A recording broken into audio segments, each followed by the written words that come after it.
So in this session, we will continue with this module number third, which is scanning the networks. Okay. Okay. So basically, in the scanning network, we will scan the network in different ways. First, we have perform the host discovery. Host discovery means we are just checking the device that our device is on or off, or it is up and running or not. Okay, in this host discovery, we can check this only. So how we can perform this host discovery? So for performing the host discovery, we have multiple options. For example, we can send multiple packets to the target machine. For example, we can send ERP ping packets, UDP packets, ICMP packets, ICMP timestamp packets, TCP sync packets, ACK packet, and so on, just to check if your host is responding or not. Okay. So this we can Okay. perform with the help of Nmap.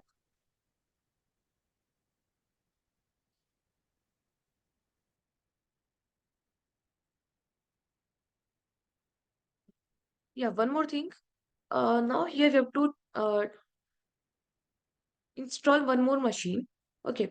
So in this case, here we will going to install one more machine that is known as Metasploitable. Okay. Metasploitable second. Now this is going to be our target machine, and Kali machine is going to be our attacker machine. Okay. So for installing the Metasploitable, here we Mhm. can visit browser, and here you can search for Metasploitable second download. Okay. And here you can click on this walhuff.com, this third Mm-hmm. URL. Yep. From here, you can simply click on this mirror object, mirror image, this one. Okay, so let me share this URL on the chat. So basically, here you have to click on this mirror image. Okay, so when you click on this mirror image, you will get the zip file. And after extracting the zip file, you have to simply open your VMware, which is your VMware workstation. Okay. And here you can click on file and open, third option. Okay, this is after extracting your file. Then you have to click on this desktop or where your file is located. Okay, and click on this VMX image and click on open. So when you Okay. open it, you will get this interface of Mm-hmm. Metasploitable. Now here we have to do some settings. So click on this edit virtual machine settings. And here you Okay. can simply click on this network adapter and click on bridge here and click on OK. That's it. Make sure your target machine and your attacker machine, they are both should be on the bridge network, either bridge or net. Like they should be on the same network. Okay. Okay. So this is Okay. our going to be your target machine.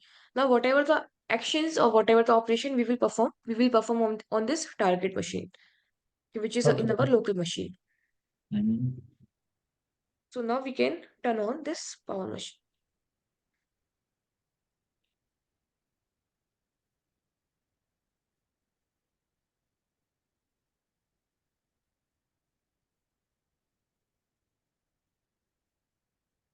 Now we will start by collecting the IP address of the attacker machine.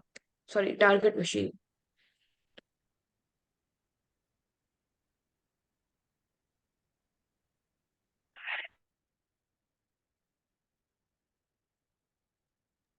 So first here we can find out the IP address of Kali machine. Mm-hmm. Let's say IF config. So IP is 192.168.1 and 41. And our network range is 192.168.1.02255. So here we Yeah. can put 192.168.1.02255. Okay. And let's wait for the machine. Okay, now machine is on now. So you leave this Mm-hmm. machine as it is. Okay. Basically, you can notice we have this username and password here. Login with MSF admin. which is a Yeah. username, and slash MSFadmin, which is a password. So basically, the Mhm. username is MSFadmin and password is also MSFadmin. So they are same O- only. So Okay. basically, we can also log in into the target machine and we can also leave this as it is. So it's your choice. Basically, we are hacking this machine, which is Metasploitable second. So if you are hacking the machine, which means you are not aware about username and password.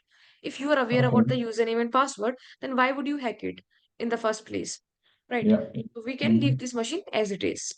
And Mhm. here we can click on start scanning. So first we will find the IP address of the target machine.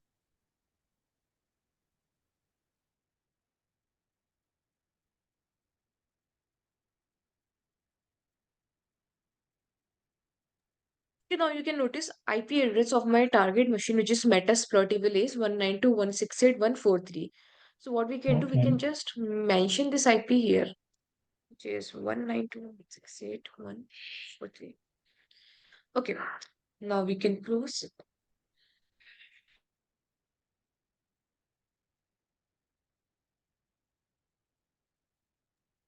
Okay, now we can perform the host discovery here. Yeah. We can use nmap -sn, okay, which is scan, and hyphen p. Now, what kind of packet you try to share? You can share UDP packets, TCP SYN packets, TCP ACK packets, ERP packets. So PA we can share, and then here you have to mention the IP address of your target machine. So what is A? A means ERP packets. If you see here, Okay. sorry, A means TCP ACK packet. R means ERP packets. Okay. Okay, so Okay. P means we are applying the ping scan, and R Mhm. means what kind of packet you are sharing. So R means Okay. this letter means ARP packets, U means UDP packets, E means ICMP echo packets, and so on. Okay. So here we are sharing that TCP ACK packet. We can also check out, we can also share, use R here for ARP packets. Mhm. Okay, now you can see we have this response which is host is up. Okay, which means the host is up and running. Now, why do Okay. we have multiple scan here?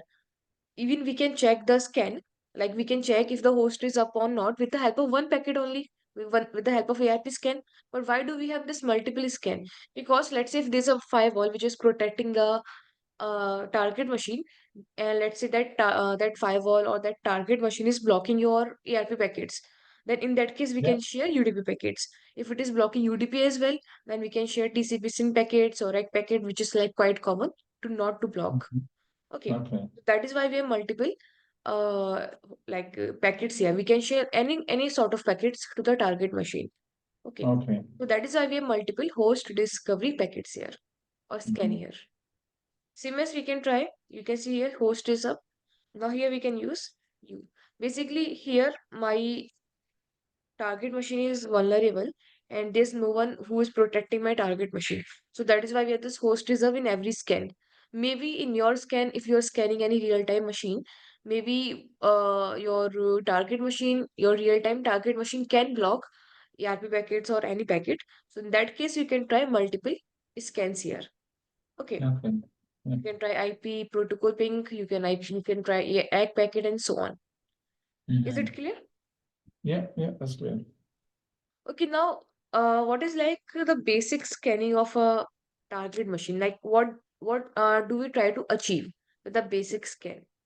Basic scan means what are we scanning Okay.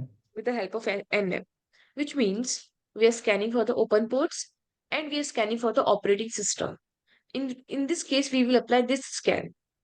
Okay, so here, let me show you. We can use nmap-sv. SV for the version scanning. Okay, S means scan, and this V means this capital V means version. We are scanning for the version scanning. Okay, let me show Okay. you the simple scan first. Here we can apply the nmap 192.168.143. This is my target machine. Here I am not using any arguments. You can see I am not using any arguments. Simply nmap and my IP address, which is the target IP. Mhm. So with this, I'm scanning the open ports only. You can see open ports here. So these are the open ports in my target machine. Like we have port number 21 is open, which is FTP, service is running FTP, state is open. So basically, whenever you are checking for state, you will encounter three states: state open, state close, and state filtered. Basically, state open means open only. State filtered means that your port is open. Okay, your port is open, Okay. but it is like your packets are being blocked by any firewall. That is Okay. state filtered.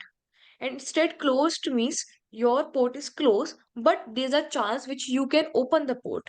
That is known as closed port.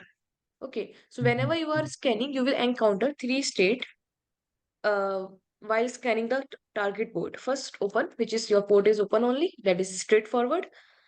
Filtered, which is port is open, but there's a firewall which is blocking your ports. Sorry, blocking your packets from your attacker machine.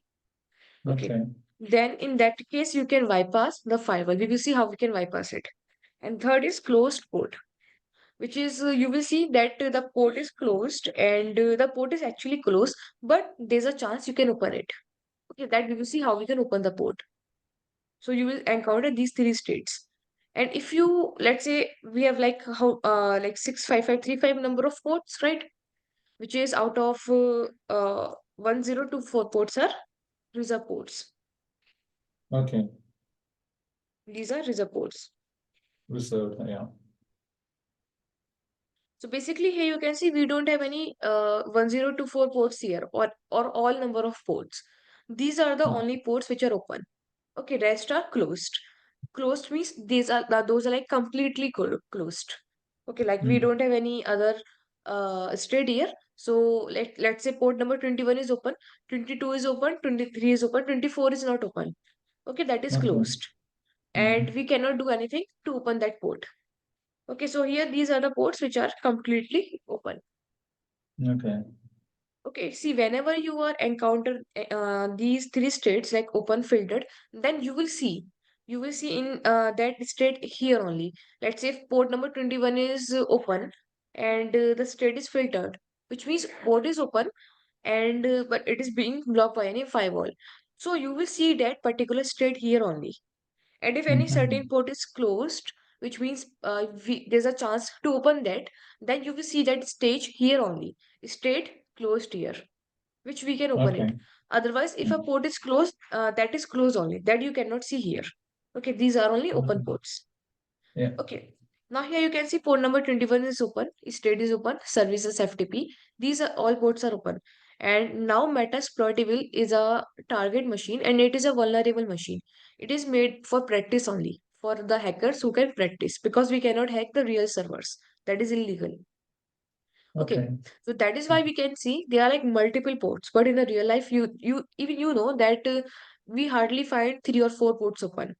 Okay, because ports are Yeah. the main entry and exit points. Yeah. Okay, so whenever you are hacking any machine, make sure first to scan your ports because ports are the main entry and exit points. Yeah. Which means if you found any port vulnerable, then you can simply attack on that port. So there's a chance Mm. that you can hack the entire machine. You can gain access in the entire machine with the help of open port only, without Okay. any putting any extra effort. So the first Mm-hmm. priority is to to scan the open ports, and secondly, to check if that port is vulnerable or not. If the port is vulnerable, then that is a plus point for us. Then we can simply hack that vulnerable port. Okay. And if the port is not vulnerable, if all the ports are, let's say four ports are open, and out of like all the ports are fully secured, then we have to find any other way of hacking the machine.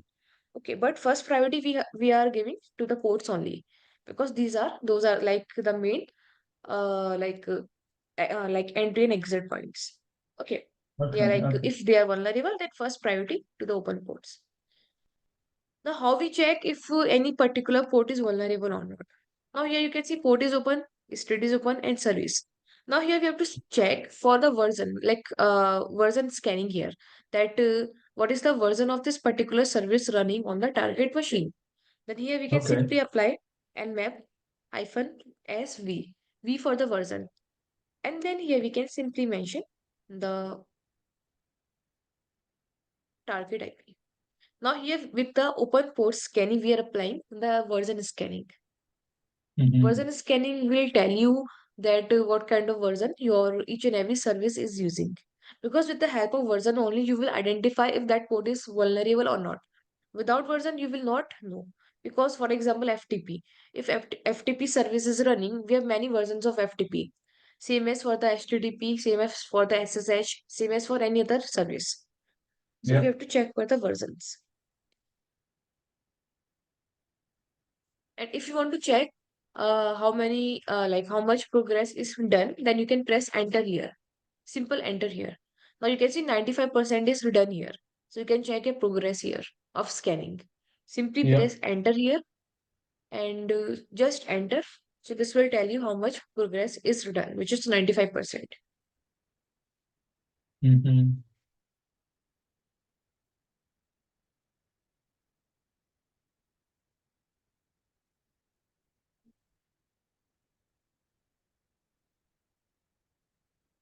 Okay, now the scan is completed. Now you can notice port is here, state is here, service is here, plus we have version here.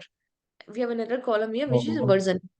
And here okay. you can notice the version of each and every service. So for the FTP, we have this VSFTPD 2.3.4. For the SSH, we have this version.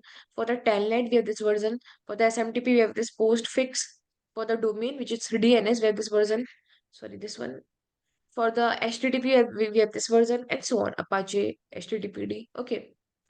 So, Okay. and for the NetBIOS, we have these versions. For the bind shell, we have this one. NFS, and so on. Okay, now you can notice where multiple ports are open and we have their version also. Okay, Mm-hmm. now one more argument which we will use here is nmap hyphen sb for the version scanning hyphen a. A means your aggressive scan. Aggressive means we are scanning each and every corners of your target machine. That is aggressive scan. Okay, we are Okay. not leaving any point here. So you have to always apply A here. A means aggressive scan, which means your nmap will not leave anything. Okay, it will scan everything on the target machine, which is possible. Okay, Okay. so and then hyphen capital O.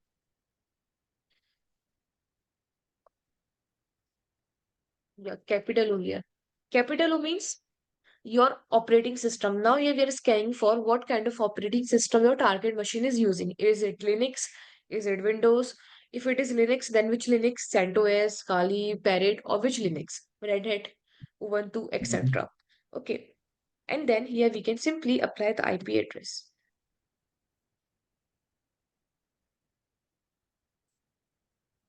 Okay, so hyphen A for aggressive scan, hyphen O for the operating system scanning. So we are Yeah. adding these two arguments with the version scanning. And by default, your Nmap will scan for the open ports.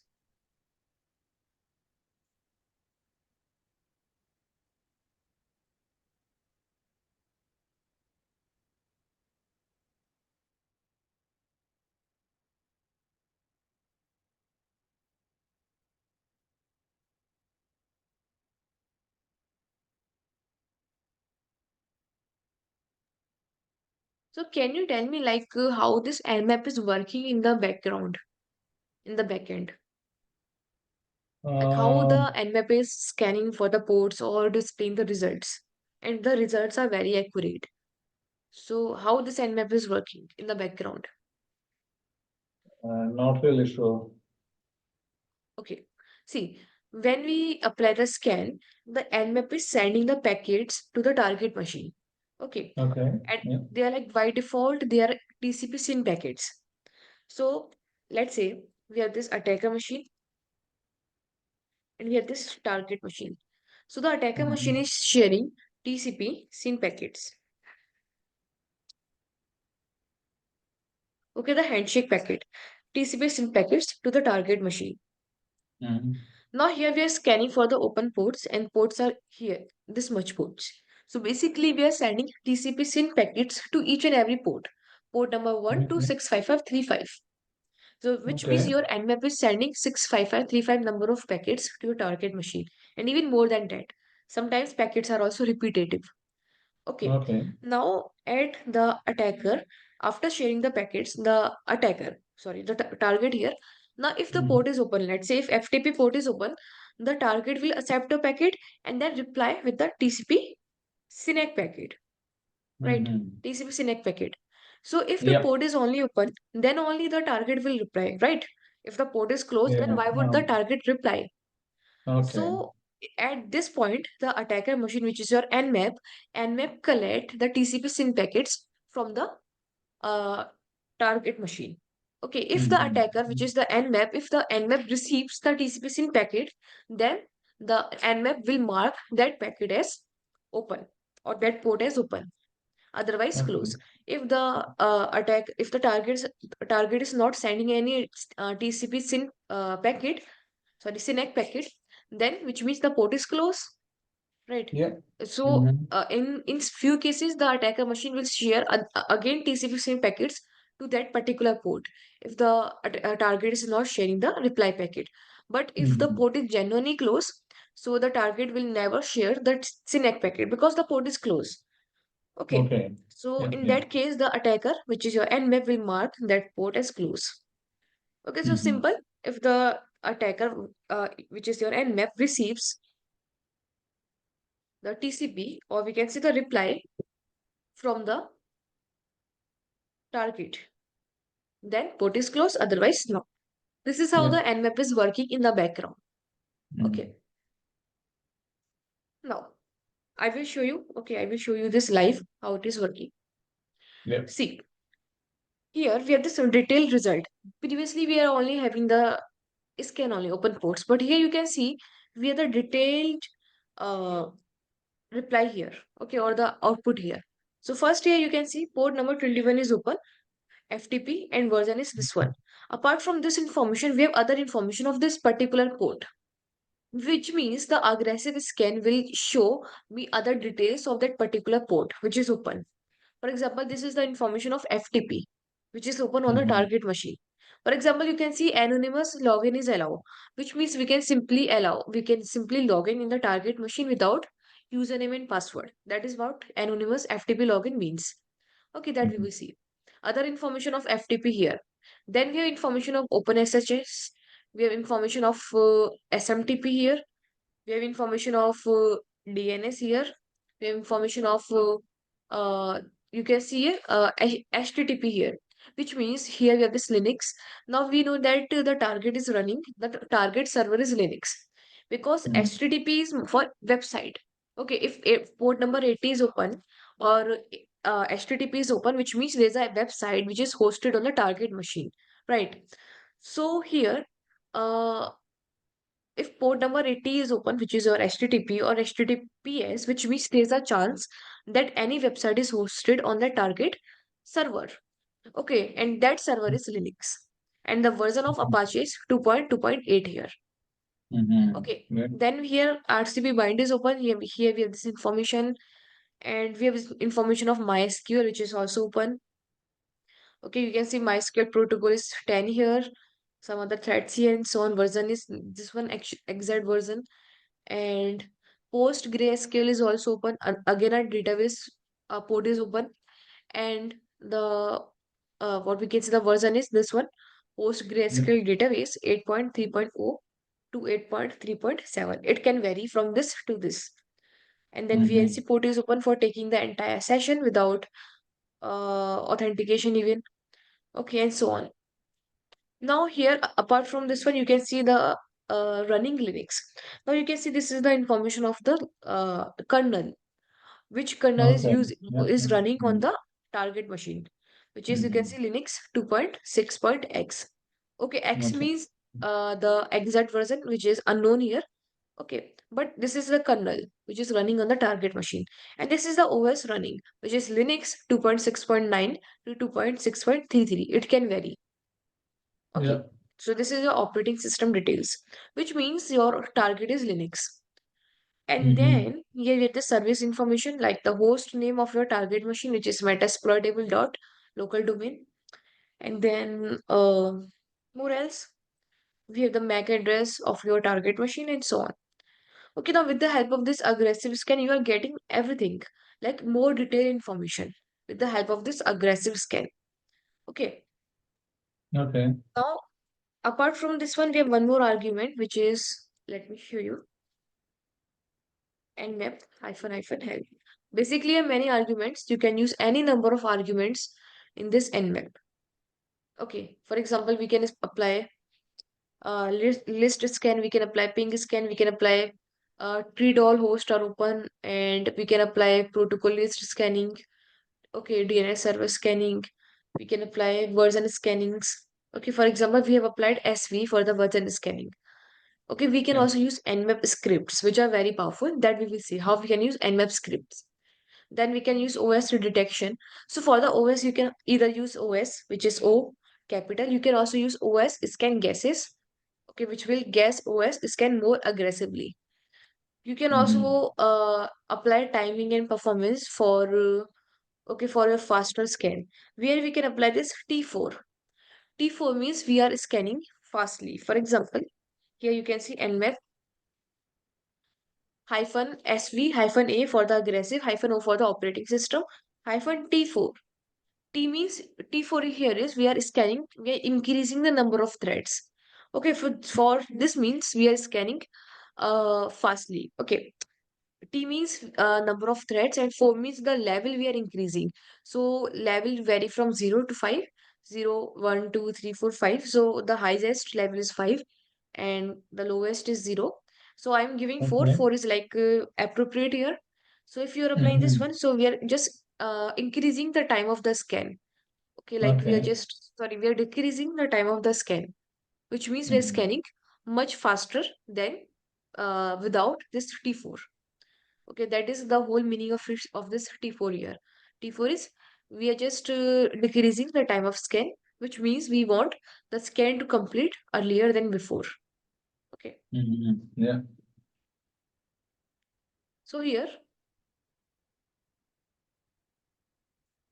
SV for the version scanning, A for the aggressive scan, O for the operating system, T4 for decreasing the scanning time, which means Yeah. we are just we want the scan to complete earlier. Okay, or Mm-hmm. in a more speed way, and then your IP address of a target machine. So these are the arguments which are important, and these are just the basic scan we are performing here. Okay, we have more Mm-hmm. advanced scan, but here we are applying the basic scanning only. Okay, with the help of these arguments. Yeah. Is it clear? Yeah, The that's meaning great. of these four argument. Okay. Mm-hmm. Now let Yeah. me show you how this nmap is working in the background. Okay. Mm-hmm. So with this, we will open Wireshark. Now Wireshark is a network scanning Yeah. application. Mm-hmm. So I think you know about it, right? Wireshark. Yeah, I know the basics of Wireshark. Okay, with the help of Wireshark, we can perform network troubleshooting, we can perform even information gathering, we can perform scanning, we can check, we can perform malware analysis, even we can check for your network. Like we can check for the anomaly detection and like malicious network, etc. Like we can perform multiple operations with the help of Wireshark. Wireshark is a Okay. very useful application. Also, it is Mm-hmm. open source, which is it is free to use. Yeah. Also, it is very flexible to use. Flexible, Mm-hmm. and even we can modify any number of features of Wireshark without actually Okay. coding it. Okay, that is Mm-hmm. why it is very flexible. Okay, now scan is completed. So now I will show you. So first, let's say we will apply ifconfig. So ifconfig. Now here you can notice that we have two adapter here. First is this one adapter, which is my Yeah. network interface. Second is this one loopback. So this is of no use. First one is ETH0. And here when you open the Wireshark, you will notice that adapter here, ETH0. Okay, which Mm-hmm. means we have some traffic going on in this particular network interface. You can see your lines here. Okay, so what we will do, we will double click on this adapter here. Now you can see we have started to capture the packets. Now these are the packets which are coming to and from our network interface. Secondly, the multicast and broadcast packets. Okay, these packets we are capturing, which is coming to and from our interface, our system network interface. Secondly, the multicast and the broadcast packets. So here, Okay. now what I will do, I will apply simply the nmap scan. Okay, the simple scan. Okay, to see the working of the nmap. Okay, so if when I press enter, you will notice many packets in the background. You can notice here. Now you will notice in the bottom here, number of packets are 2700 and they are like increasing. Okay, Mm-hmm. sorry, 2077. You can Yeah. notice in the background. Okay, here. Okay. Packets and displayed. Now we know that the IP address of the target machine is 192.168.143. So we can apply a filter here. Okay, so here we Mm-hmm. can use IP.addr equal 192.168.143. Enter. Now these are the packets only which is going from my machine to the target machine. That's it. Now here you can notice the number here, which is your packet number. Okay, your serial number here, your time here, whenever you are sharing, your source here. Now here you can notice my source is Kali. Source means your attacker machine. Source is Kali, and where these packets are heading towards your destination. And here you can notice destination is 192.168.143, which Yeah. is your target machine here. Okay, Mm-hmm. then you can notice the info here. In the info, you can see info means your short description of your particular packet. So this is a one Mm-hmm. packet, this is a second packet, and so on. So here you can Mm-hmm. notice the open port, or we can see the source port here. So source port is 47147, means we are acting on this port number. 47147 means we are sharing the packets from this port number, which is random here. Okay, this is my source port. But now you Mm-hmm. can notice the destination port. Here you can notice I am sharing packets, which is this one, and this is a TCP SYN packet. You can notice SYN packets here. Okay, Yeah. you can notice SYN everywhere, SYN packets. And here I am Mm-hmm. sharing Yeah. packets on port number 587, 199, 25, 139, 110. Every time I am sharing the packets on different port number to the target machine. Okay, you can Okay. notice here 256, 1025, 111, 1723. So basically, I'm sharing the packets to the target on each and every port. Okay, Mm-hmm. Yeah. so this is how it is working. So this is I'm sharing it. Now, what about response? So what you can do, you have this SYN packet here. Okay, you can extend from here. This is like the information of this packet. Okay, we will see Wireshark, like how we can use Wireshark for our for cybersecurity. Okay. Basically, Mm-hmm. Wireshark is again a general purpose, which means we can use Wireshark in cybersecurity, in networking, in application development, and so on. So we will Oh, see okay. Wireshark from cybersecurity point of view. Mm-hmm. Okay, so here we have this flag ES in here. So we have to find one more flag which is egg. It's an egg. Now you can notice we are just sharing the source is Kali only and destination is our target IP. And here the source port is 47147, which is static, but the destination port is it is changing. Now here we are Mm-hmm. sharing on 445, 135, 443, 59, and so on. Okay, so we have to find the SYNAC packet so that we can check for the responses.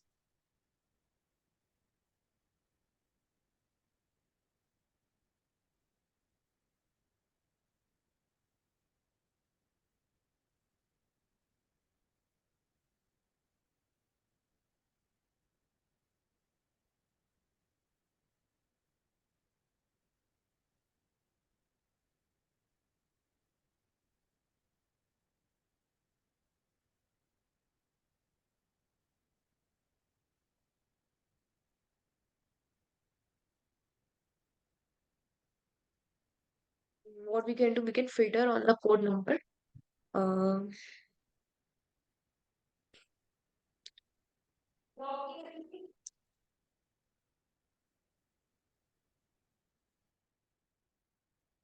Code number is 59000. So you can right click here and you can apply this as filter. Select it. Okay, and Okay. here you can use code number 21. So instead of having the TCP SYN packet, we are having the set packets. And that is also from the Kali only. So what we can do, we can change the source here. Now the source will be your target machine 192.168.143. Okay. Okay, now you can notice this is my source now. Source means now I am receiving the packets from target machine to my machine. So Yeah. target machine will be the source and destination is my attacker machine, right? So here Mm-hmm. source is my target machine and destination is my Kali machine. Now here you can notice Synac packet here. Okay, Synac. So what we can do, we can apply the filter on the basis of Synac packet. So here you can see the flag here, flags Synac. So you can right click here and apply as filter selected. So this is a Mm-hmm. filter only for the Synac packets. Yeah. Now you can notice we have only Synac packets here, Synac, and so on. And this is also receiving from the target machine to my destination, which is Kali machine. So now with the help Mm-hmm. of the Synac packet, I can know here that these ports are open. For example, port number 47147, sorry, port number 25 is open because I am getting the response from the port number 25. Yeah. And whereas port number 139 is open, 111 is open, 3306 is open. And you can tally these ports from these ports here, which is in the result. You can notice here, Yeah. port number 445 is open, 139 is open, 3306 open. So here I'm getting the response. And you can see we don't have any, we have 23 packets here, 23 packets of Synac. And here you can count how many ports are open. I Mm-hmm. guess 3, 6, 9, and 10.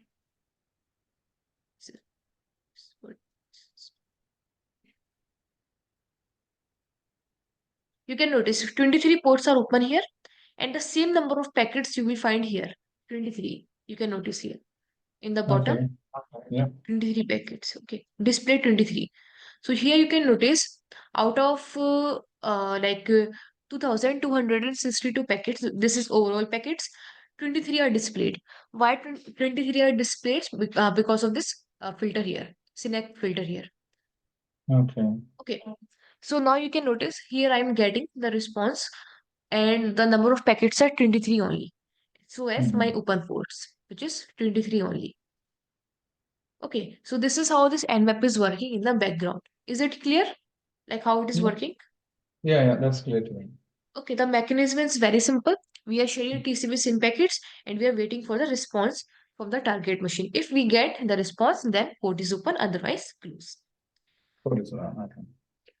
So this is how we can perform host discovery and simple nmap basic scan, where we can scan for the open ports, we can scan for the version scanning, we can perform aggressive scan, and we can also use operating system scanning. Okay. Okay. Now the same you can perform with the help of Angry IP scanner. Now nmap is only for the Linux. You can also use in Windows also. Okay. But in the Windows you have to install it. But in the Linux it is pre-installed. Now the same we can perform with the help of Angry IP scanner. So we can open the Okay. Angry IP scanner. But in the Yeah. Angry IP scanner, we have to do some settings here. Okay. Yeah. Settings like we have to go on preferences and click on this pinging method and click on this option here, which means here we have this tools here, preferences. Okay. And click on this ports here. Oh, sorry, pinging method. And here click on this combine UDP and TCP. Okay, which Oh. means now we are scanning, we are sharing UDP plus TCP packets, okay, to the Mm-hmm. target machine and click Yes. on OK. And then we can simply scan it. 1.025, your network range here. Now this will also scan for the open ports, but it is not as reliable as nmap. Nmap is a very powerful tool.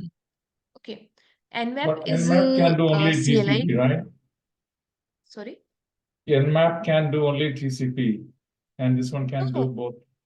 no, Nmap can do any scan, any packet scan. As I said here, you can notice here, Nmap can share any sort of packets. It can Ah, okay, send ARP UDP. packets Okay. Yeah. only, UDP, ICMP, like any sort of packets. You have to mention that, but okay, you have to specify what kind of packets you want to share. Okay. Yeah. Yeah. Yeah. By Get default, it. Nmap share TCP SYN packets. Okay. Okay. Yeah. Yeah. So Nmap is a very powerful tool. Like very powerful. It is like your right hand. You will going to Okay. use in every hacking, every scanning, every information gathering. Every time you will use it. Nmap is Okay. the CLI version for network scanning. Then we have ZenMap. ZenMap is for the GUI version. Okay. Okay. So you can use any of this. You can use Nmap also. Nmap is like much reliable because it is faster than ZenMap and it is also Mhm. CLI. Okay, if you're Okay. comfortable with GUI, then you can also use ZenMap. Okay. And I think ZenMap is also pre-installed in Mhm. the Linux. Okay, you can search here ZenMap. Okay, we have to install it. Okay. Yeah. Yeah, we only have Nmap. You can simply use apd-get install Nmap. Sorry, ZenMap. Okay, the difference is there you will get some blanks. You have to fill that. Okay, you have to mention your IP address, what kind of packets you are sharing. You have like they're like a multiple choice questions that you have to fill and then click on scan. Okay, there's no difference. Okay, the mechanism are same only, but the difference is it is CLI and the ZenMap is GUI. Yeah. Now here you can notice with the uh, IP address, my Angry IP scanner is also scanning for the MAC address, okay, which is of Metasploit, host, name, Metasploit, and open ports. Now you can notice it has only detected port number 23, which is telnet, and 80 port HTTP. And Yeah. also the web detect, which is the web address, which means port number 80 is open. So what kind of service is used by this port number 80, which is Apache 2.2.8, okay, which is Ubuntu. Okay. So you can see this is a very much uh, uh, not reliable as much as Nmap. Okay, we always use Nmap. Angry IP scanner you mainly use for scanning for the IP address within your network that you use. Otherwise, we don't use Nmap. Sorry, Angry IP scanner. But Mhm. it is the part of the examination, so you should know because maybe in the exam they can ask you to scan only with the help of Angry IP scanner or not to use Nmap. So that is why it is important. Okay, you can Okay. just uh, like click on this tools preferences and here just change your pinging method to combine UDP plus TCP.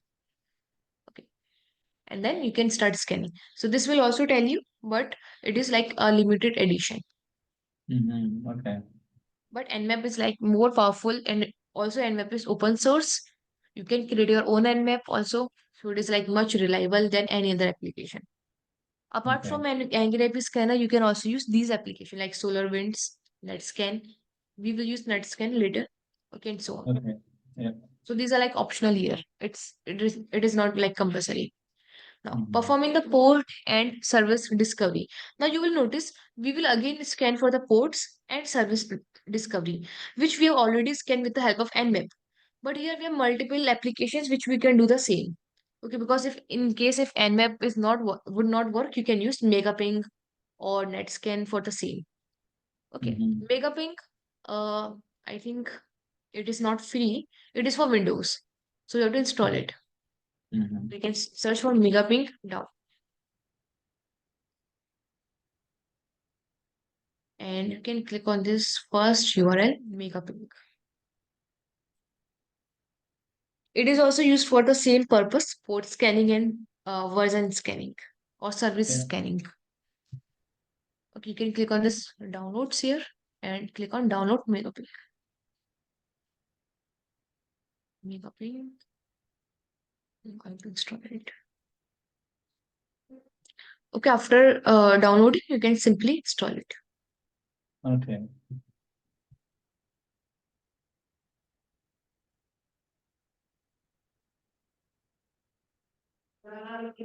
Next, I accept. Next. I think it is only for 30 days. Okay.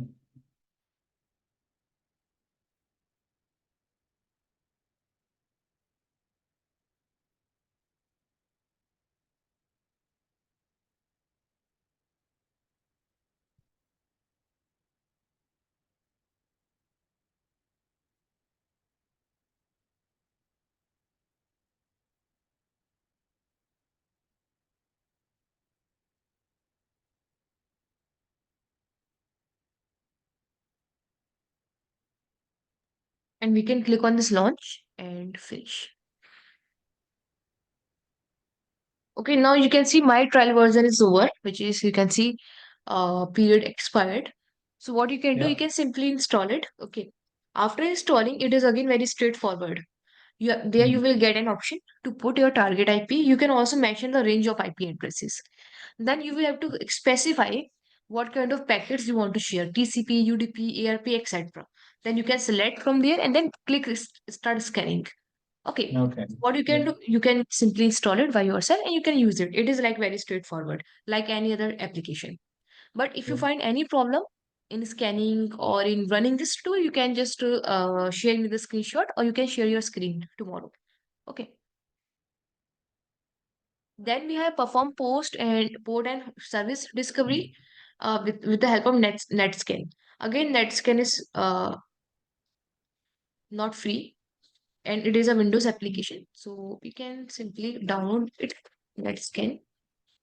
So we have two versions of NetScan. We have NetScan Pro and we have NetScan basic version. So free version. So So basically, Neil, Gopi, Loy, today we discuss only brief session about the OSI model. Then Oh, sorry. sorry, can you repeat it? Yeah, that's fine. That's fine. Nothing was fine. Okay. So here we have this NetScan Pro. So Pro we cannot install. So what you can do, you can click on NetScan Basic and you can click on download here.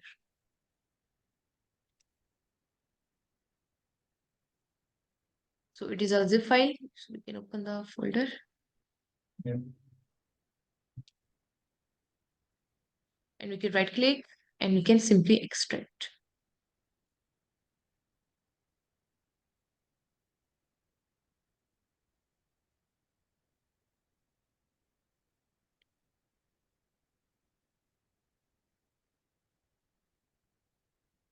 Okay, and click on next, next, next, install. So it is a basic version which we can use and we can launch. Okay, now with the help of NetScan basics, what we can do? So with the help of NetScan basics, we can check some DNS tools here.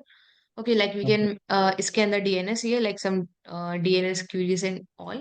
We can also use ping and trace out here, and we can also check the graphical ping here.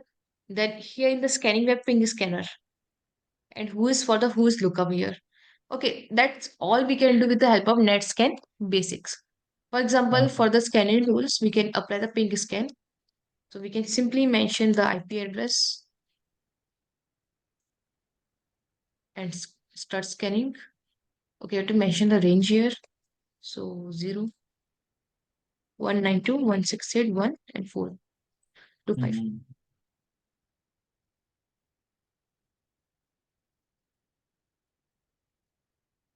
And start scanning.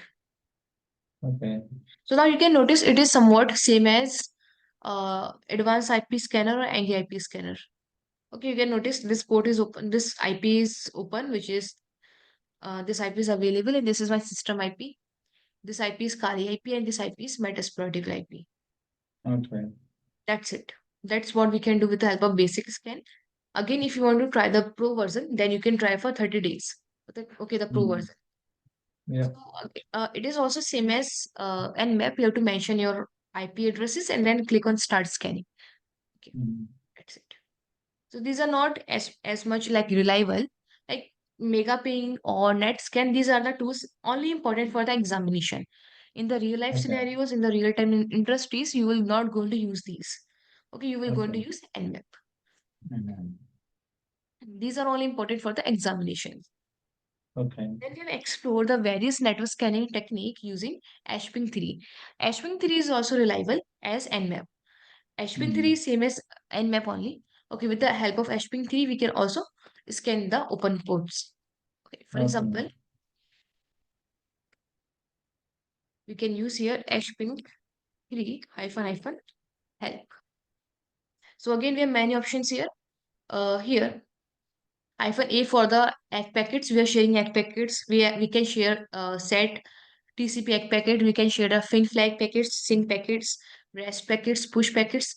Okay, and also we can share ICMP packets, and we can also spoof the source address that we will see. We can also randomize the destination IP address. We can send ICMP packets, UDP packets, scan packets, etc. Even we can Okay. specify how many ports we want to scan. For example, you want to only scan 1 to 20 ports. That you can also mention in the nmap and also in the hping3. Okay. For example, here we have this -A. -A means we are sending the TCP egg packets to the target machine. -P means here I am only scanning 80 port number. And then -C means number of packets count. So I am sending only 5 packets. Okay, so Okay. we can apply the same. hping3 -A, and then we can mention the IP address of the target machine. 1.43 -P for the port. Here I am only scanning port number 80. You can even mention the range of port you want to share. Let's say 1 to 1024. Now here I'm scanning all the reserved ports here. So you can also mention the range of ports here or specific port number. Then -C means number of packets I am sharing to the target machine. -V. V means verbose here. So you will notice this verbose in every tool, in the every tool of cybersecurity. Verbose means verbose will provide you extra information about your scan. That is the whole meaning of verbose. For example, you are getting any error in your scan, you are getting any error in your command, then verbose will tell you where the error is, how this error is arising from, or like from where it is arising. So Okay. verbose is mainly for telling you extra information about your scan. That is the main meaning of verbose here. And when I click on enter, so now you can see because of this verbose, we are getting these information. Okay. Now here you can see first packet we have shared, second packet, third packet, fourth packet, and fifth packets. Okay, and here we are checking just that if that port is open or not. So now you can notice we are getting the reply. We are sharing the packets and then we are getting the reply, which means port number 80 is open. Okay. Is it clear? Yeah, Apart it's okay. from this one, we can also scan, we can also use multiple arguments. We can use simple scan also. The -8 means simple scanning. And here I'm specifying how many ports I want to scan. So here I'm scanning from 0 to 100 ports. -S for TCP SYN packets, your target IP, your verbose here. Okay. -F, -P, and so on. So you can find out these arguments with the help of hping help. Okay. Now here you can notice, now there's a benefit of using hping3. If I use hping3 -help, so with the help of hping3, you can spoof your source address. Okay, you can spoof your source address. And even you can spoof your MAC address. For example, if I run here hping3 -A. Now -A means you are spoofing your source address, means your source IP. So my IP is, let me check my IP address of Linux here, which is ifconfig. See, my IP is 192.168.1.141. So what I can do, I can spoof any other IP address. Let's say 192.168.1.55. This is the IP address I am spoofing. And then you can apply any other command, let's say -A for your egg packets, and your target IP 192.168.1.43. Okay. Now I will show this in the Wireshark, how this is working.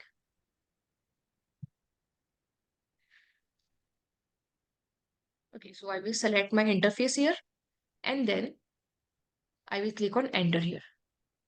Yeah. So basically I'm scanning my target IP, which is 192.168.1.43, and here if I apply the filter here, which is IP.addr equal 192.168.1.43, which is my target IP, enter. Now, there's a thing you can notice. What is my IP? What is my Kali IP, which is 192.168.4.1, right? This is my source IP. But here you can notice the source IP here is 192.168.1.55, which is the IP address I spoofed here. Okay, which means I am sharing the packets from 192.168.141, but here I'm spoofing the IP, means I'm changing the IP on the fly, which is 192.168.155. So your target will think that the packets are coming from 192.168.155 instead of 192.168.141. Okay, and the destination is same only. This is the meaning of spoofing. Okay, we are sharing the packets from simple IP, from my Yeah. IP only, as it is obvious here, which is 192.168.141. But here we can see the IP address is different. The source IP is my IP only because I am the attacker here. So here source IP is 192.168.155 here. Because of this hyphen A argument here. Okay, let me stop it. 192.168.155. This is the IP I spoof. So my target will think the packets are coming from 192.168.155 instead of 192.168 or my real IP address. Is it clear Yeah, that is how fine. this spoofing is working? Now, this Yeah. is very beneficial. Let's say if your IP get blocked by any firewall, then you can simply spoof it, right? You can spoof any number of IP address. Even you can generate random IP address. Like you can, let's say you are sharing 100 packets. So for those 100 packets, you can change your IP address. Like you can generate 100 more IP address for each and every different packets. Okay, Okay. so if your firewall is using blacklist as a rule, then how many IP address your firewall, your target firewall can block? One IP, two IP, 50 IPs, but not 100 IPs, right? Or more than 100. So this Okay. is a way of bypassing a firewall that we will see. Okay, this Mhm. technique we will see in the bypassing a firewall. Okay. For now, is it clear how we can Yeah. spoof it? Yeah, that is fine. Same as we can spoof your random your random destination also. Okay. And we can also spoof your MAC address also. That we will see. Basically, we can spoof or we can change your MAC address temporarily. Okay. Okay. So this is how we can use HPing3. HPing3 is the second option, or we can say the second alternate of Nmap. Okay, the And map. first is always Nmap. Always Yeah. give preference to Nmap, and second HPing3. This is for Okay. the real life scenario I'm telling. For the Yeah. examination, you can also encounter this megaping or this net scan. That is possible for the Okay. real life scenarios. Okay, Mhm. sorry for the examination. But Yeah. for the if you are hacking any real machine, then you will use Nmap and Mhm. HPing3. Okay, is it clear? Yeah, that is clear to me. Okay, then we can use Wireshark for performing the host OS discovery. Okay, Mhm. that I will tell you later. Okay, Okay. after this Nmap scanning. So we Mhm. will hold it here. Wireshark is like a very powerful tool for information gathering, for scanning for the malicious traffic. Okay, Yeah. that I will tell you in a bit. Then we have Okay. this host OS discovery using Nmap scripts. So we can also use Nmap scripts for scanning for the operating system. Okay, for example, we can use A for the aggressive scan, so for scanning for the operating system, like what kind of operating system your target is using, we can use Mhm. hyphen A. We can also use hyphen O. We can also use this nmap script, this nmap option, which is OS scan guesses. And also we can use this nmap script, which is SNB OS discovery. Okay, so Mhm. first we have already used this one, hyphen A, hyphen O. So I will use this one, which is hyphen OS scan. I Okay. will clear the screen and here. Here we can simply mention the target IP, which is 1.43. This is specifically for the OS scan. Now you will notice we have only open ports here. We don't have any OS information here, which means this is a kind of a not a reliable option, because sometimes it works, sometimes it doesn't. So it depends. Totally it depends. So in place Mhm. of OS scan guesses, you can simply use hyphen O. Okay. You can simply use hyphen O for the operating system. Mhm. Hyphen. Either you can use hyphen O or hyphen A and hyphen O together, like this one. Okay. Okay. And apart from this one, you can also use this script here.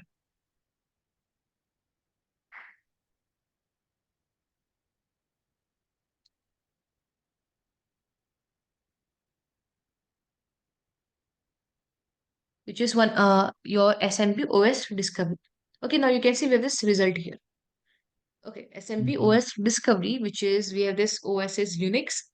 This version is running, and computer name is Metasploitable. We don't have any NetBIOS name. Domain name is local domain, etc. Okay, so we can also use SMP OS discovery. Then how we can scan beyond IDS and firewalls. And before that, I want to tell you this Wireshark. How we can use this Wireshark. Okay. So we can also install Wireshark on Windows and also on Linux. Linux, it is like pre-installed, and Windows, you can install it. Okay. So I will tell you some basics of Wireshark. Okay. Now, so introduction to Wireshark. Wireshark is an open source, which is Wireshark source code is available for free. Even we can also contribute in the Wireshark. If you want to add any feature in the Wireshark, in the official Wireshark, then you can add it easily. Okay. For Okay. that, Yeah. you should know the C language, C and Lua Yeah. language. These are the languages the Wireshark is made up of, C language and Lua language. So if you want to modify the Wireshark or modify the source code, then you should know C language or Lua language. Then Wireshark is cross-platform, which is Wireshark is we can run Wireshark on Windows, on Linux, or on Mac OS. Okay. Now Okay. it is mainly used for capturing the packets and analyzing the network traffic. Okay. Now Wireshark is used again in multiple domains like networking, for network troubleshooting, forensics for identifying the network traffic, like malicious traffic, cybersecurity for scanning or for information gathering, etc. Okay. Okay. Now Yeah. Wireshark is open source, so Wireshark source code is available on this particular platform, which is GitLab. So if you want to check it, you can open it here. GitLab is same as GitHub only. Okay, here you will find the Wireshark's main source code. So you can, if you want to modify, you can simply clone this particular, you can download this particular repo here in your main system and you can start modifying it. Okay, so it depends on you. It is not compulsory to modify because Wireshark itself is very flexible and powerful. Okay. And Wireshark is a GUI platform. We have one more Wireshark which is for CLI, that is known as T-Shark. So Wireshark is for GUI and T-Shark is for CLI. Okay. Let's say you are working on any server and you have to scan the server and you don't have any access to GUI platform. Then in that case, you can use T-Shark. Okay. Okay. Now, how to install Wireshark? Simply for the Windows, you can open the main website and you can install it.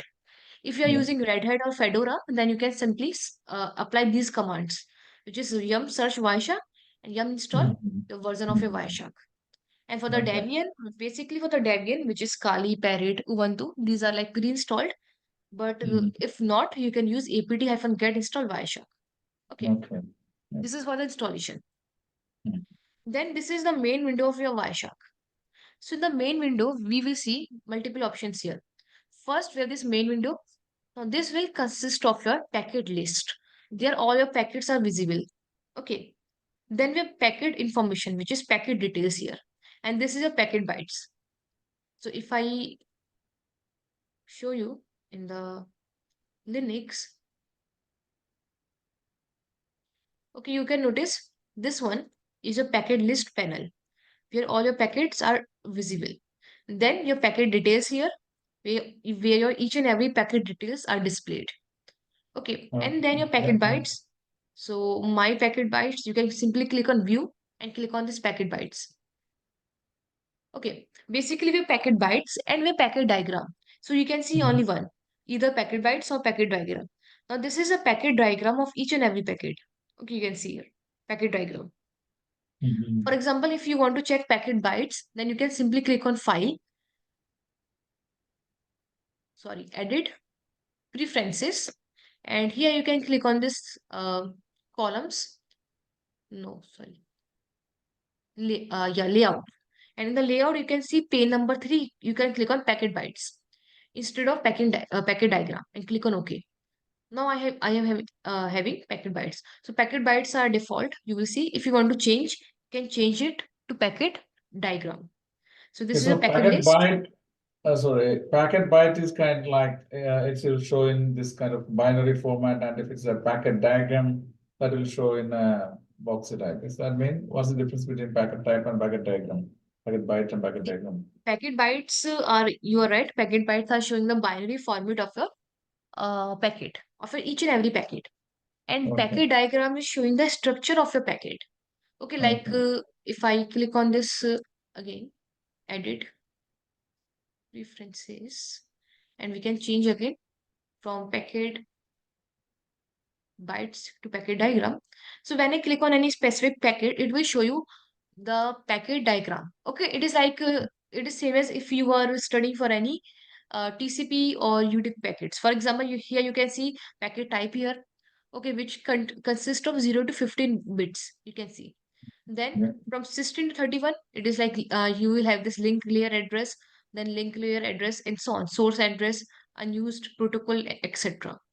Okay, so packet diagram will show you the structure of your packet, like what your packet consists of or what it contains. Okay, so it is in the diagrammatic format. IPv4, how much space it is acquiring, how much space your protocol, how much space your version is acquiring in your particular packet, how much space your source address is acquiring, and so on. And also in Yeah. the sequence manner. Okay, Mm-hmm. for example, you can see here, first we have this link, like link mode, which is your Ethernet, then your IPv4 layer, then your TCP, which is your transport layer, and then, sorry, this is a network layer. Okay, so if I remove this one, so you will relate this packet diagram with this particular packet details. Okay, Mm-hmm. in the packet details, again, you can see the frame layer, your Linux layer, okay, your IPv4 layer, and then your TCP layer. Yeah. Okay, so you can relate this diagram with your packet diagram. So packet Mm-hmm. diagram is like a graphical, we can say graphical format or a diagrammatic format of this packet details. That's it. Mm-hmm. Okay. Yeah. So if you cannot read this one, or if you find boring reading this Mm-hmm. packet details, you can also go through the packet diagram. Okay, which will Okay. tell you the entire structure of each and every packet. Mm-hmm. Okay. Is Good. that clear? Yeah, that is clear. And how we can access packet diagram and packet bytes? Is that clear from the preferences? Okay. Okay. Okay, just give me a second. Yep.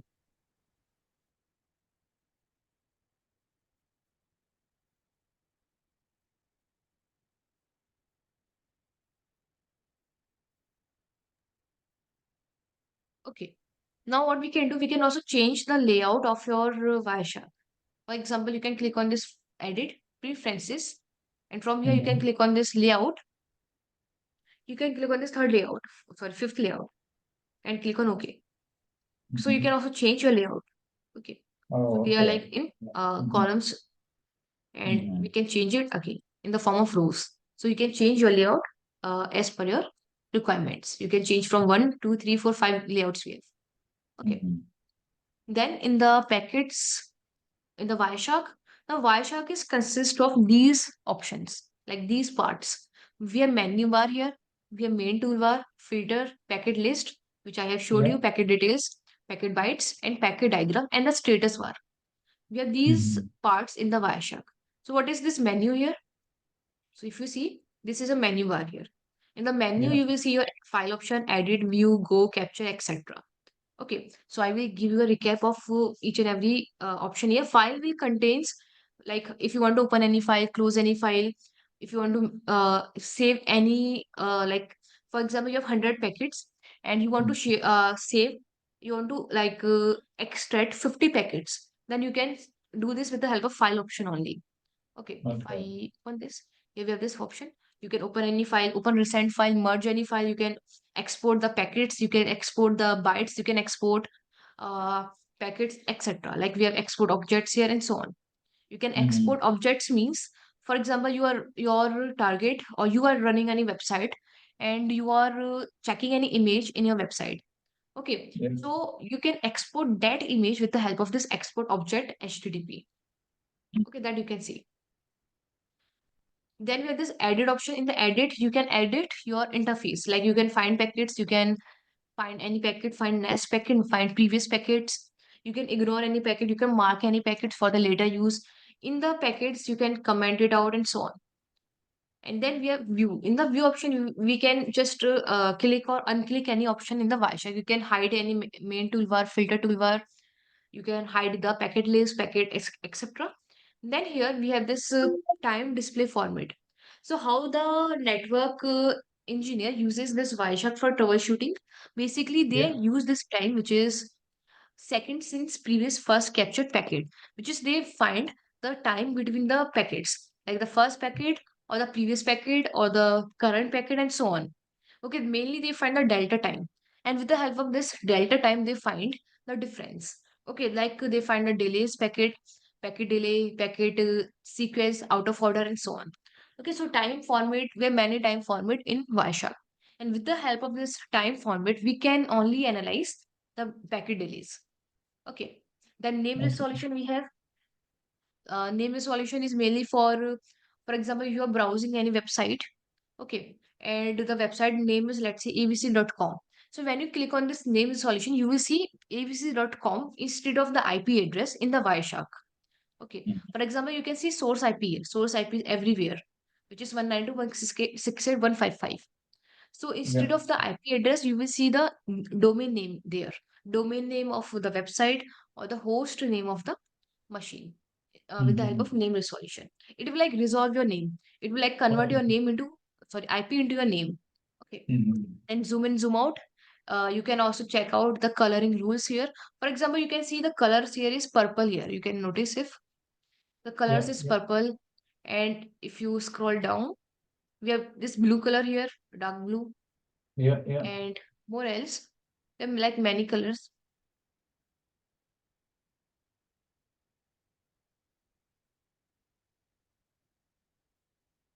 Okay, you can notice we have this ERP. For the ERP, we have orange color.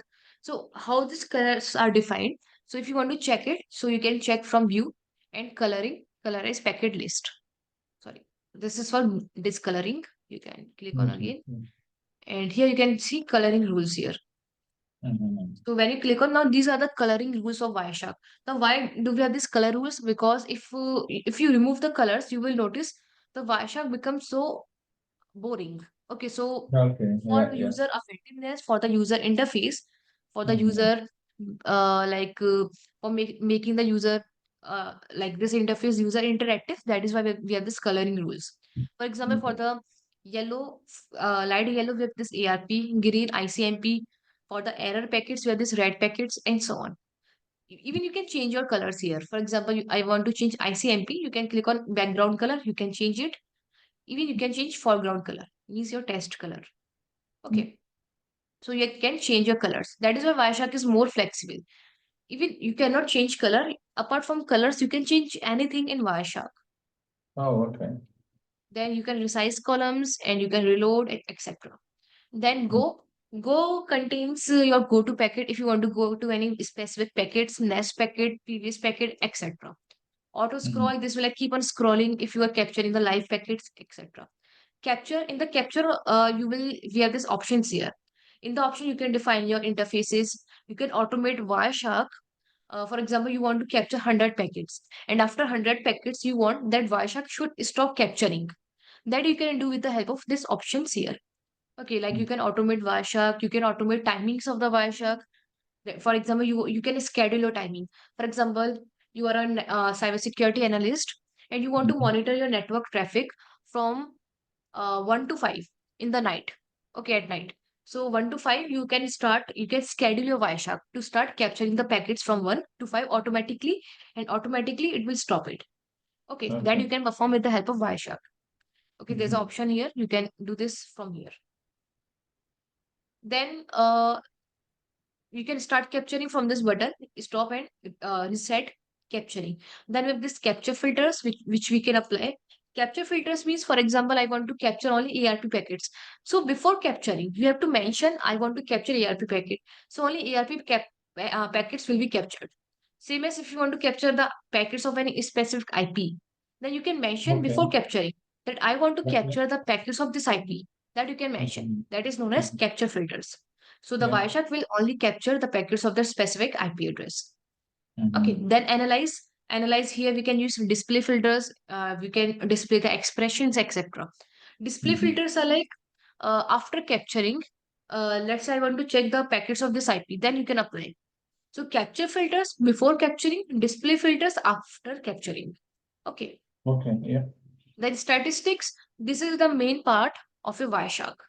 If you want to analyze the packets, then statistics is like the main options in the Wireshark. For example, let me give you an example. Here we have this protocol hierarchy. When you click on this protocol hierarchy, you will see this will show the entire map of a network capture. For example, Okay. in this you can see what kind of packets you have captured, okay, and how many packets you have captured for different protocols. For example, if you notice here, if I see here we have this frame layer. Inside frame, we have this one interface. Okay, so here I have used this in this interface. I have captured IPv6 UDP packets. Inside IPv6 also I have captured UDP. Inside UDP I have captured DSCP packets and some data packets. And TCP packets, some data packets. And then ICMP v6 packet. Again inside IPv4 I have captured UDP packets, NetBIOS packets, Samba packets, SMP packets. Okay. Then I have captured TCP packets. Inside TCP also I have captured what kind of protocols packet. Okay. Apart from this, this will also tell you the percentage of packets. For example, out of 100%, TCP packets are 81.3%.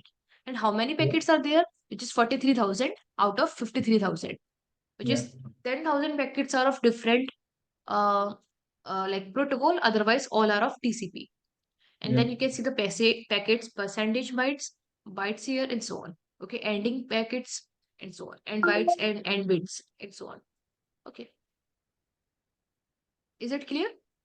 Yeah, So that is clear. apart from this feature, there are many other features in the statistics. You can check out the map, you can check out packet delays, you can check out endpoints, you can check out the conversations, you can troubleshoot, etc.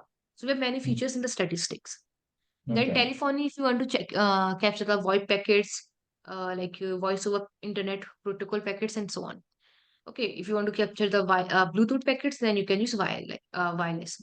Tools here, you can define some, check out some credentials and Lua, some language, etc. Help, you can check out the main website of Wireshark. You can check out the wiki page, etc.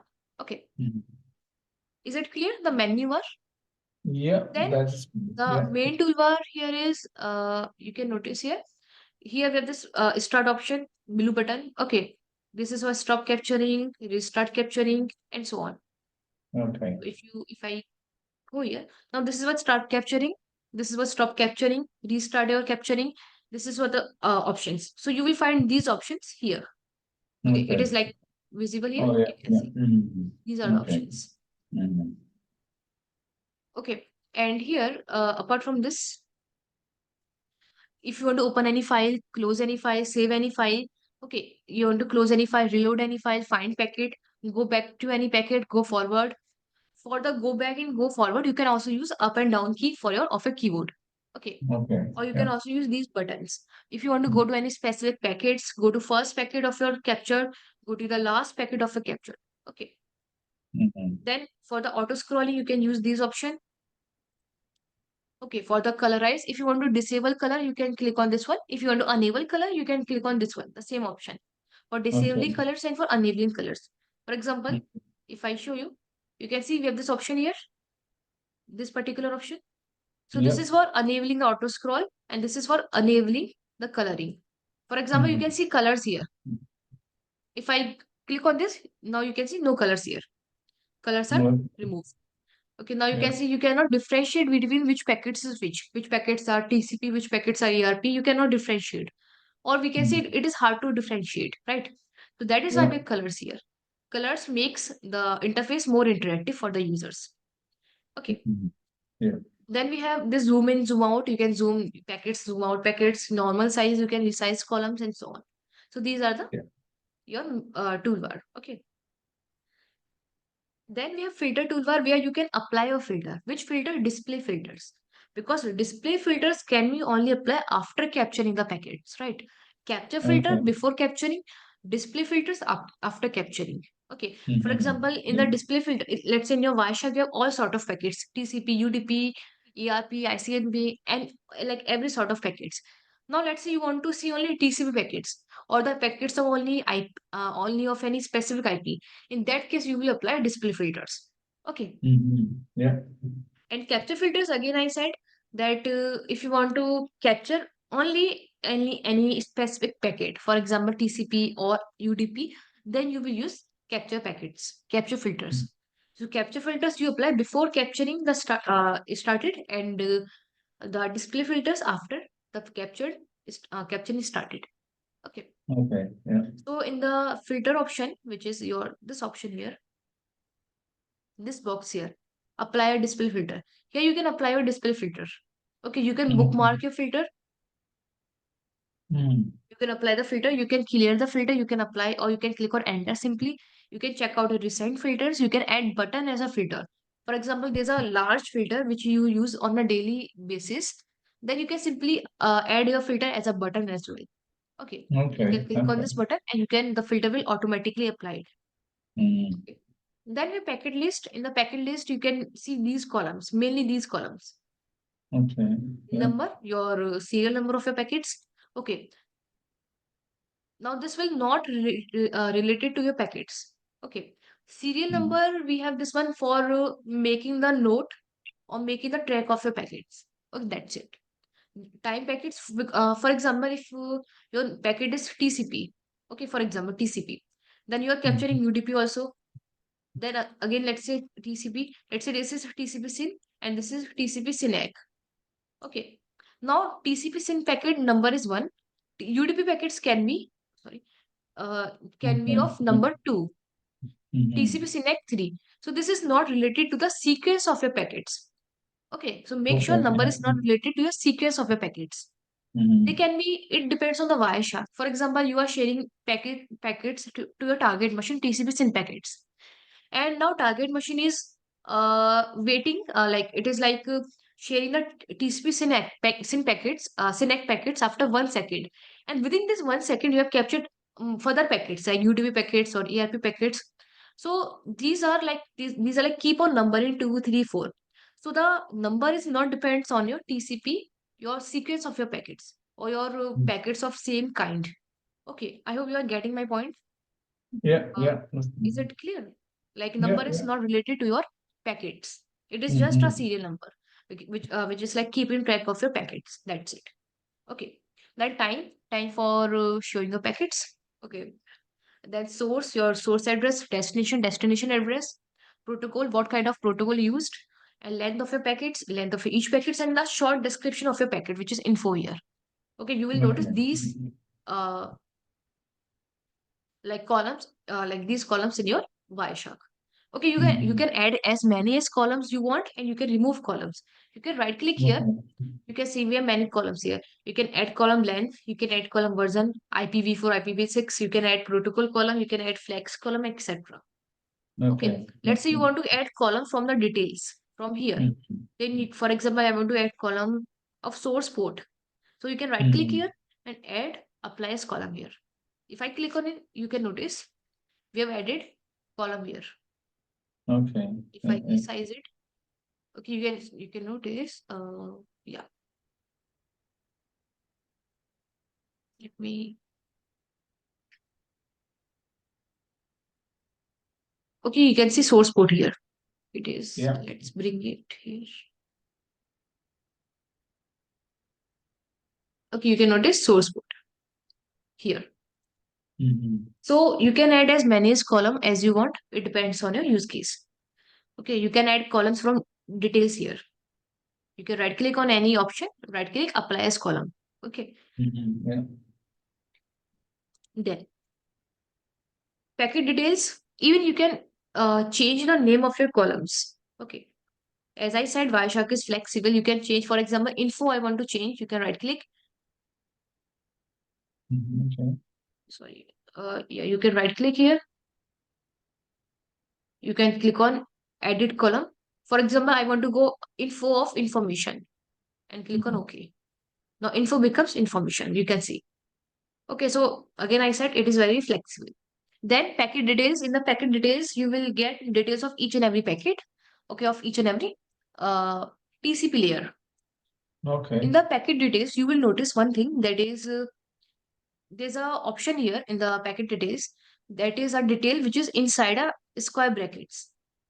Okay, for example, if I show you in the Wireshark, let me zoom in.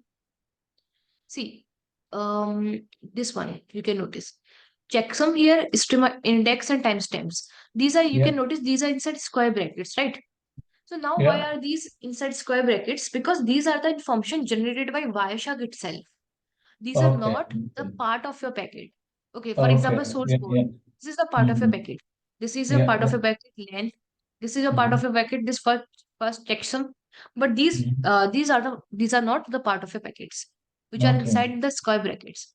These are the information which is generated by the Wireshark itself for making the communication or the or you can say information more reliable for the Okay. Yeah. users. Yeah. Okay.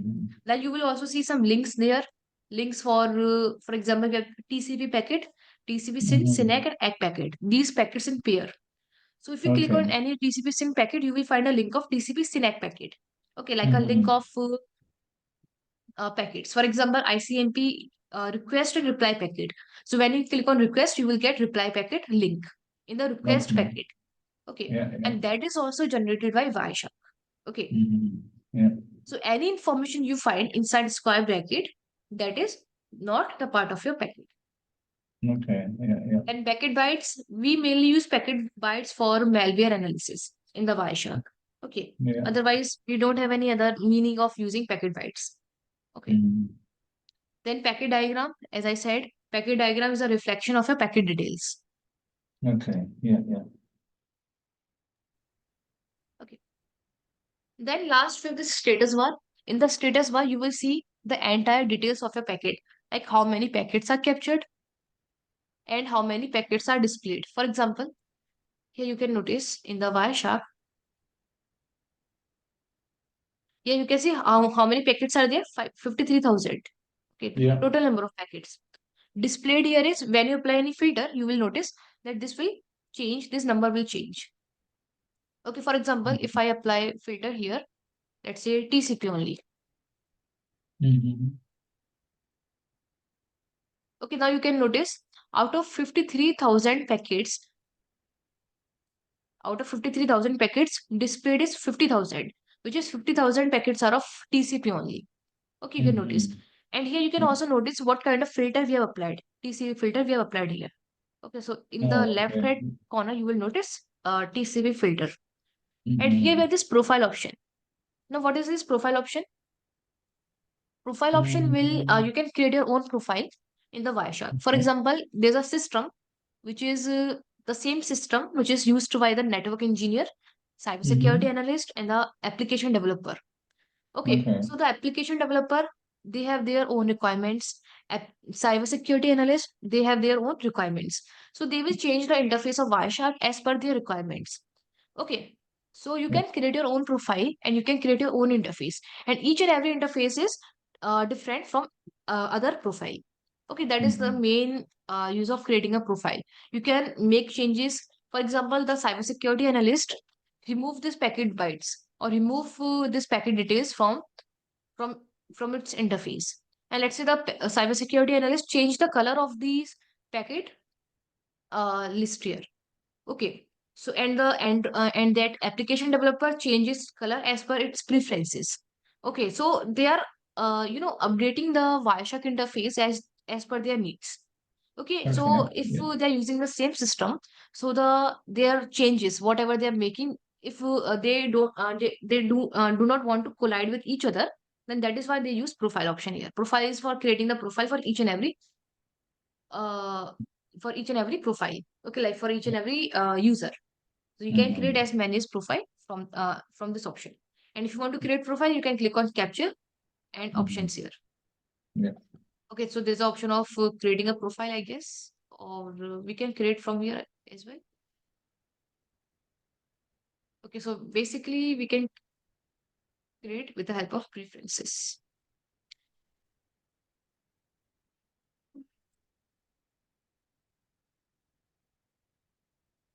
Okay, you can create it. It would be created before capturing the packets. Okay, and then you can switch to your profile. Oh, okay. Is it Yeah, clear? yeah. That is the main purpose of the status bar, to show the sum of all the packets and the filter you want to apply and displayed packets. Also the profile which you are currently in. Okay, Okay, okay. Yeah, that is the interface introduction of Wireshark. Now, yeah. is there any doubt?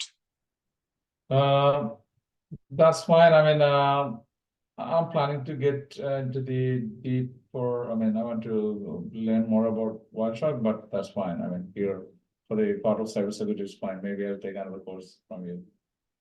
Okay, okay. Okay, so in the Wireshark, like it depends on your use case. Mm. Okay, now what we can do? How we can use Wireshark for the information gathering uh, or for the scanning. Mm. So basically, we can use Wireshark. Okay, for example, you want to check for any packet. Like here, I can filter on the basis of my target IP 192.168.1 and 43. So I can click on the packet, this one. Yeah. It is a reset packet. Mhm. Let's say this Synec packet. Yeah. Okay, you can also double click to show to pop up this particular details here. So here you can find multiple details here. From the frame here, you can find the packet timings, okay, the frame, the interface, etc. From the IPv4, you can find source IP length, etc. Okay. And from the TCP, you can find some other details. Okay, this detail is limited because of TCP, but let's say you are using DNS. Okay, you are scanning Mhm. for the DNS, you are scanning for the ERP or for the DSCP, then you will find more information. Okay, so it Yeah. depends Yeah. on the packet you are looking for. Mhm.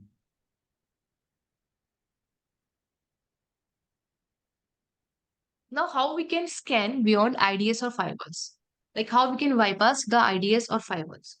See, we will use Nmap, okay, for bypassing, or we can also use HPing3. As I said, these are like the most powerful tools for bypassing also. So first Okay. method how we can bypass is fragmentation. We can Mhm. fragment the packets into subparts. Like we can like just break your packets into subparts. That is fragmentation. Okay, so this will help you to bypass your firewall. For example, if there's a rule set that your firewall can accept only this much packets, like this much size of packets, then you can further fragment to bypass it. Okay, that you can use -f fragment. Then Yeah. second, we have the source port manipulation. Let's say source port manipulation means your firewall, your target firewall blocked your port number 444. So in that case, you can use any other port number for sending the packets. That is source port manipulation. Okay, so Yeah. let me show you these in the live example. So here we can use nmap-f and then IP address or target machine. So this will further fragment your packets. Okay, like break Mhm. your packets into further parts. Mhm. So this will help you to bypass your firewall. If you have any firewall in your company, then you can try this. Okay, in your own company, or you can if you know about firewalls. I think you Yeah. know about firewalls, right? Yeah. Yeah. Yeah. So you can Mhm. create your simulation for the firewall, and you can try this scanning. Okay. Okay. Secondly, your source port manipulation, nmap-g, and let's say I want to share packets from port number 1234. Okay, this is my port number I'm choosing. And then here I can use 192.168.1 and 43. This is the IP. Okay, again I will use Wireshark to monitor the packets. Mhm. Okay, so I will click on enter, and then we can simply filter on the basis of IP.addr equal 192.168.1.43. Okay, let me stop the capturing. Now you can Yeah. notice the source port. Yeah. Yeah. Okay. Yeah. Mhm. Yeah, you can see the source port here. Let me give some space here. Source destination is my IP only, Kali IP. Destination is my target IP, and here you can notice the source port, which is 1234 here. So now here I'm sharing the packets from the source port 1234.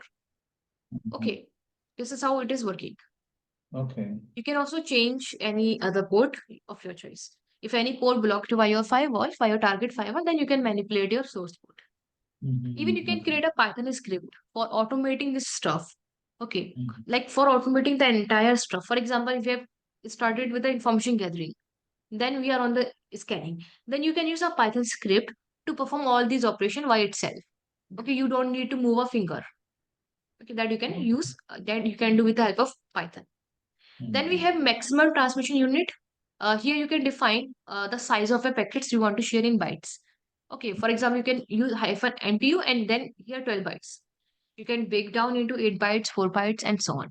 So again, if your firewall, if there's a rule which you only accept packets of 8 bytes or 12 bytes, then you can use this particular mechanism. Okay. Then this one is very important. Okay, and this is a technique for bypassing like almost every firewall, which is using blacklist. If let's say your firewall is using whitelist as a rule, then we cannot use, because whitelist means we can it can only allow some IP address, right? Okay. But in the whitelist, let's say if you have IP addresses like 192.168.1.5.2526 and so on, then you can spoof the IP address. Okay, you can spoof the IP, this IP, and then you can share your packets. This will bypass your firewall. This will bypass your whitelist rule. What about blacklist? Let's say your firewall is blocked your 50 IP address. So you can share more 50 random IP addresses. Okay, means you are sharing packets from random IP addresses each time. And this one more thing which is very wonderful here, which is you are not mentioning those 50 IPs by yourself. Nmap is generating those 50 random IP addresses by itself. Okay. For example, -d for decoy scan, RND for random here, 10. Now here I'm sending 10 IP addresses. You can increase the number 100 here, 1000 here, etc. Okay, you can increase this number.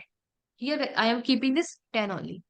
So let me show you this scan here. Now what I will do, I think we should apply a capture filter. Let's see. So here nmap -d for decoy scan. And then random. Now here I'm using generating random 10 random IP addresses. And here target IP. Before starting, I'm just restarting my Wireshark.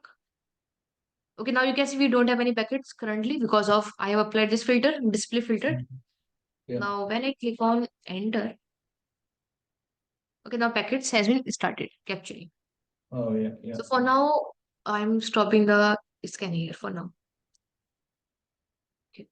Now here you can notice first packet. Now we can go to the first packet from this option. Yeah, go to the first packet. Okay, now here with the source here. Now you can notice what is my IP address of Kali machine 192.168.1.4.1, right? But here you can notice different IP addresses. And even I'm on my local machine.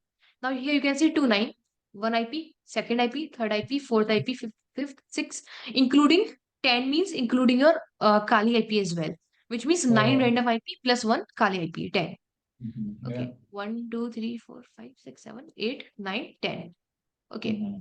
Now you will notice this cycle is keep on revolving. For example, you can see up to here, we have this random IP address. Up to here, 10 random IP address. Now 2936, again it started from here. You can notice 2936. Then 2123717024, you can match here. 199, 199, Kali, 96, 149, 96, 149. Now here we are sharing more than 100 packets, right? We are sharing more than 100 packets and 10 IPs are insufficient, right? If you want to share 1000 packets, then you have to generate 1000 random IP address for each and every packet. But here again, we are generating, we are only generating 10 IP. So this will like keep on rotating. Okay. So this will again re-rotate again 10 IP address, then again 10 IP address, and then again 10 IP address. So this is like a cycle. But here you can notice we have 10 different random IP, sorry, 9 different random IP address up to here. Same IP up to here. Same up to like next. So this is Okay. first IP, second, and third. So these are the random IP addresses because source IP. Okay. So with this scan also, we can bypass the firewall. So now you can see we can bypass the whitelist rule of firewall and blacklist rule of firewall easily.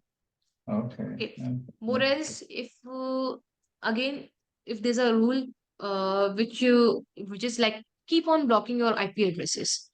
Now, why firewall is blocking your IP address? Because of there's a certain rule in firewall, right? Let's say Yeah. the rule says if someone try to scan this particular port, block it. That is a rule. Let's say, for Yeah. example, Yeah. if someone sends SYN packet on port number, any port number for scanning, then block it. So in that case, what you can do, you can encrypt your packets or you can encode your packets. You can encode your packets or you can encrypt your packets and then you can share it. Okay. Yeah. Yeah. So, and whenever you are encrypting your packets, maybe your firewall decrypt it, maybe. So you can double encrypt it or double encode it. So there's a, that is like a way of bypassing. That is a Okay. way of bypassing the any security. Okay. You can just encode it, you can encrypt it. Or you can use different encryption technique or different encoding technique. Okay. Okay. That you have to research it. Okay. But we will see in the later session how we can encrypt or how we can encode our malware, sorry, our packets to bypass it. Okay. That Yeah. we will see. Now, same as we can spoof the MAC address here with the help of this hyphen spoof MAC address 0. So here we are spoofing on the basis of the target. For example, let's say we have a network. In the network, we have 5 devices. Yeah.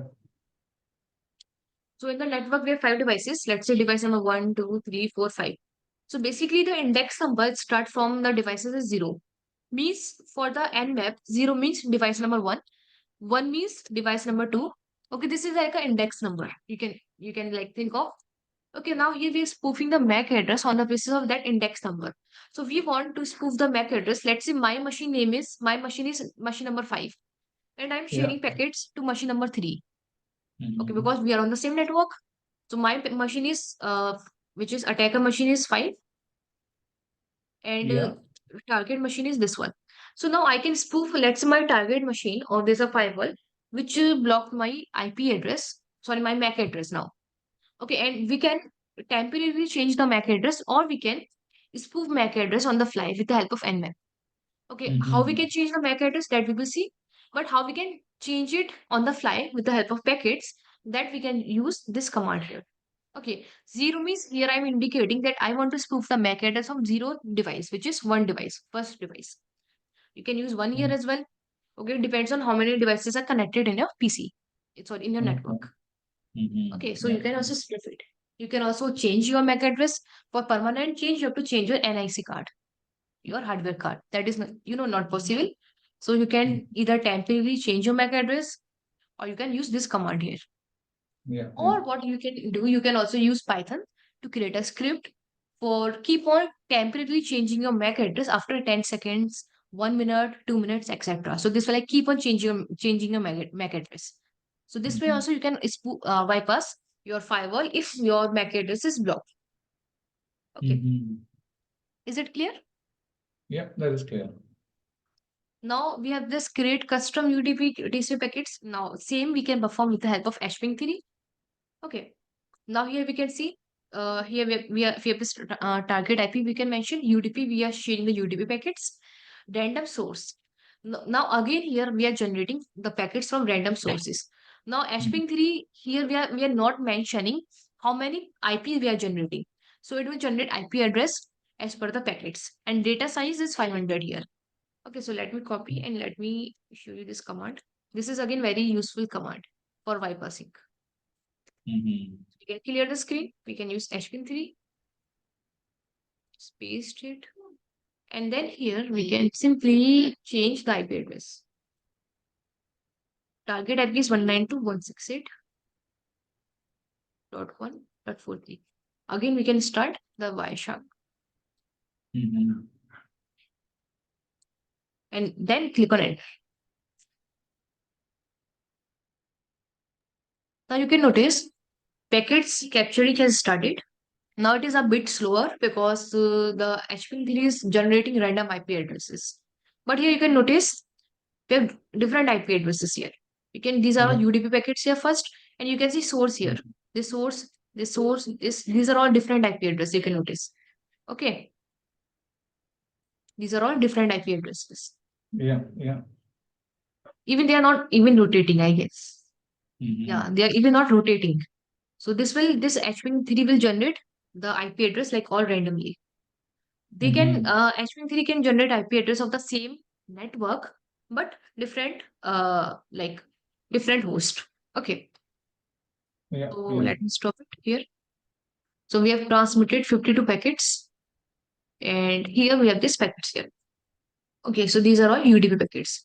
And this is my, let me check my source port.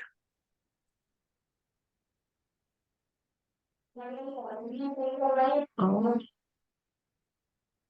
yeah, my source port is, now my source port is also changing. You can see 1234, sorry, 1245, 1246, 1247, so on. So my source Oh, port is okay. also keep on changing with my IP address. Yeah. Yeah. Okay, and target is same, which is 192.168.143, but IP here is different. Basically, we Okay. are sending IP from my machine from Kali only, but from, here we are spoofing the different random IP addresses. Okay. Yeah.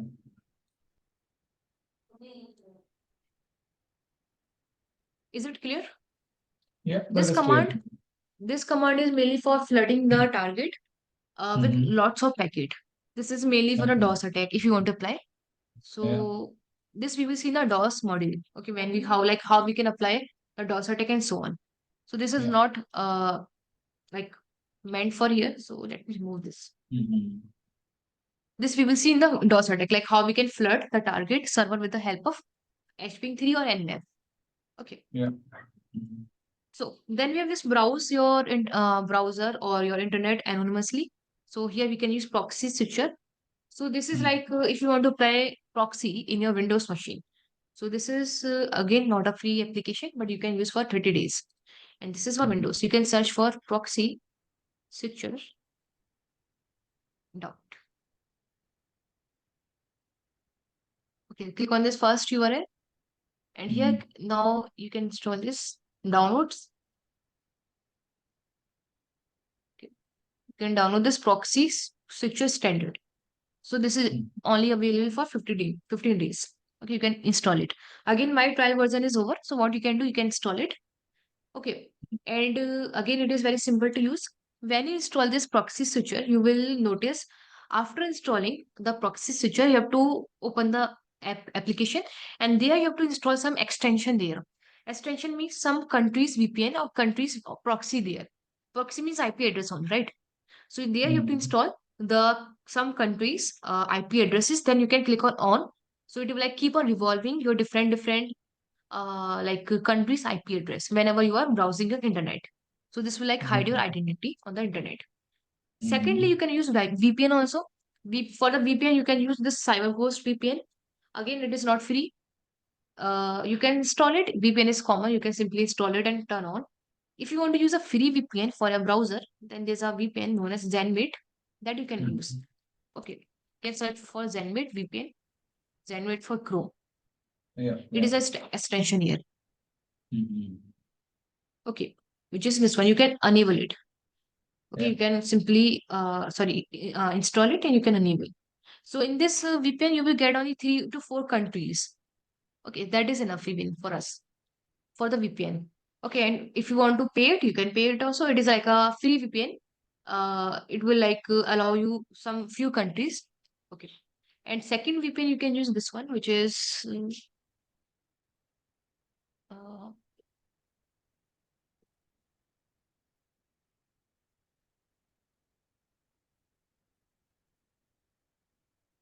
this one VVPN.